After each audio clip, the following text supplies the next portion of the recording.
തെരഞ്ഞെടുപ്പിന് പിന്നാലെ മുസ്ലിം ലീഗിൽ ഹരിത വിവാദം വീണ്ടും കത്തുന്നു. പേരാമ്പ്രയിലെ UDF സ്ഥാനാർത്ഥി ഫാത്തിമ തഹ്ലിയെ രൂക്ഷമായി വിമർശിച്ച MSF മലപ്പുറം ജില്ലാ ജനറൽ സെക്രട്ടറി VA വഹാബിന്റെ ശബ്ദരേഖ പുറത്തുവന്നു.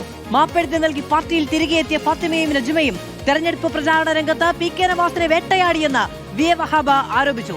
എന്നാൽ വിവാദത്തിന് പാണക്കാട് തങ്ങൾ ഫുൾ സ്റ്റോപ്പ് ഇട്ടതാണ് എന്നായിരുന്നു PK നവാസിന്റെ പ്രതികരണം. ഒരിടവേളയ്ക്ക് ശേഷം ഹരിത വിവാദം മുസ്ലിം ലീഗിനകത്ത് കത്തിപ്പടരുകയാണ്.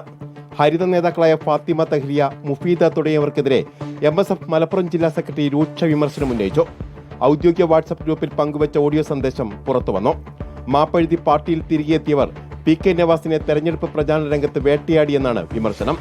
ഹരിത വിവാദം PK നവാസിനെതിരെ പ്രചാരണ വിഷയമായപ്പോൾ അതിനെ പ്രതിരോധിക്കാനുള്ള നീക്കത്തിന്റെ മുനയൊടിക്കാൻ മുഫീദ ശ്രമിച്ചു. വിവാദം സ്ഥിരീകരിച്ചുകൊണ്ട് താനൂരിലെ വോട്ടർമാർക്ക് മെസ്സേജ് അയച്ചു. LDF അവർ മൊത്തം PK നവാസിനെതിരെ ഹരിത വിഷയം പറഞ്ഞ ക്യാമ്പയിൻ ചെയ്തത്. അന്നൊക്കെ നമ്മൾ അതിനെ പ്രതിരോധിച്ച് മുന്നോട്ട് പോകുന്ന സമയത്താണ് മുഫീദ താനൂരിലെ വോട്ടർക്ക് ആ സമയത്ത് മെസ്സേജ് അയച്ചത്. നമ്മൾ ഒരു വശത്ത് അതിനെ കോട്ടടിച്ച് നമ്മൾ പോകുമ്പോൾ ഓളിപ്പുറത്ത് വോട്ടർമാർക്ക് മെസ്സേജ് അയക്കാം. ലീഗിനൊപ്പം നിൽക്കുന്ന യുവതലമുറയെ തെറ്റിദ്ധരിപ്പിക്കുകയാണ് ഈ വനിതാ നേതാക്കളെന്നും വഹാബ് കുറ്റപ്പെടുത്തി. നേരത്തെ ഫാത്തിമ തഹ്ലിക്കെതിരെ രൂക്ഷ വിമർശനം ഉന്നയിച്ച് വനിതാ ലീഗ് ദേശീയ നേതാവ് നൂർബിന റഷീദ് ഔദ്യോഗിക സ്ഥാനങ്ങൾ രാജിവെച്ചിരുന്നു. റിപ്പോർട്ടർ, കോഴിക്കോട്.